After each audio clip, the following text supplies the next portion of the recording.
Hello learners of all ages, my name is Mr. Montgomery. I teach 4th and 5th grade math, and today we're going to be talking about subtraction with zeros. Now, when it comes to subtraction with zeros, we treat it just like every other subtraction problem, except we kind of see the zeros as very, very, very low numbers, but the process is basically still the same. We start from the left-hand side, make sure that we can still subtract. Although when you see zeros in the top, you automatically know that you're going to need to borrow from the left. So 3 minus 2, I can do that. 2 minus 5, no. And 0 minus 2 and 0 minus 2, I can't do any of those. So now I have 3 place values that I'm going to need a little bit of help from. So the only place that I can borrow from is that 3. Cross out that 3, change it to a 2. That 2 is going to change to a 12. Excellent. Now we're going to cross that 12 out because those 2 zeros still need help. Turn it to an 11. That 0 is going to change to a 10.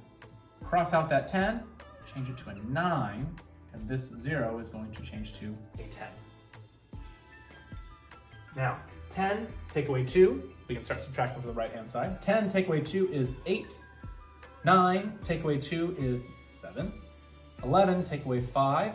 If you need to count up on your fingers, that's okay. 5, 6, 7, 8, 9, 10, 11, that's 6. 2 minus 2 is nothing. I don't need that comma. It should be 678, but I want to be double sure and double check. So I'm going to take my 678 plus whatever my number is below here, 2,522. Now I'm just going to add. 8 plus 2 is 10. 7 plus 2 plus 1 is 10. Put the 1 with the 5, that'd be 6 plus 6 is 12, and 1 plus 2 is 3. That means that 687 is my answer because these two numbers are exactly the same. Now let's do another example, but with larger numbers and where 0 is in the top part and the bottom part. So I have 600,000 minus 153,062. Now, again, we start from the left-hand side, check to see if we can subtract any of them, and this is going to be a little bit of an easier check. 6 minus 1, I can do that, but everything else has a 0 on top. 0 minus 0 you can do, but it's going to need a little bit of help to subtract further down the line. So I'm going to have to borrow from that 6. Change it to a 5. This is going to change to a 10. Now we're going to borrow from that 10, change that 10 to a 9, and change this 0 to a 10. Cross that 10 out, change it to a 9, change this 0 to a 10. You're starting to see a pattern here. Cross that 10 out, change this to a 9, change that 0 to a 10.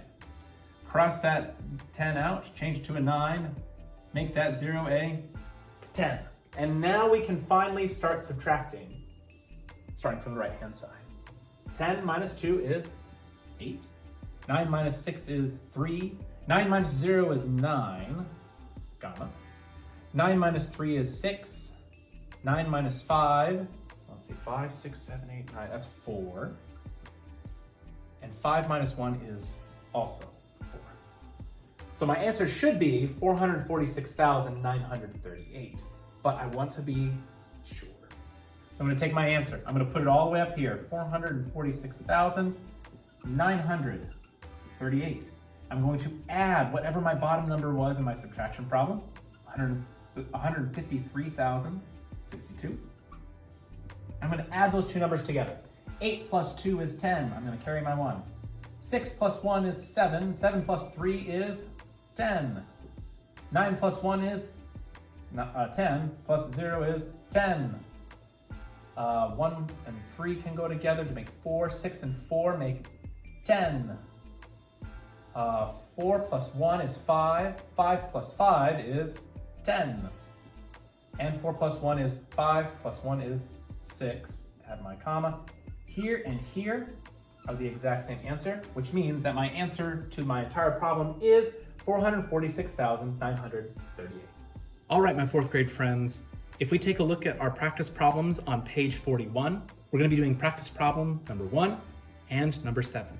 The directions say, find the difference, use addition to check your answers. Just be very, very careful of making sure that you cross out your numbers and put the correct carrying number in its place. If you need to use graph paper or extra line paper, feel free to do so. And if you have any questions, please make sure that you talk to me when you get to school, when you turn this in tomorrow.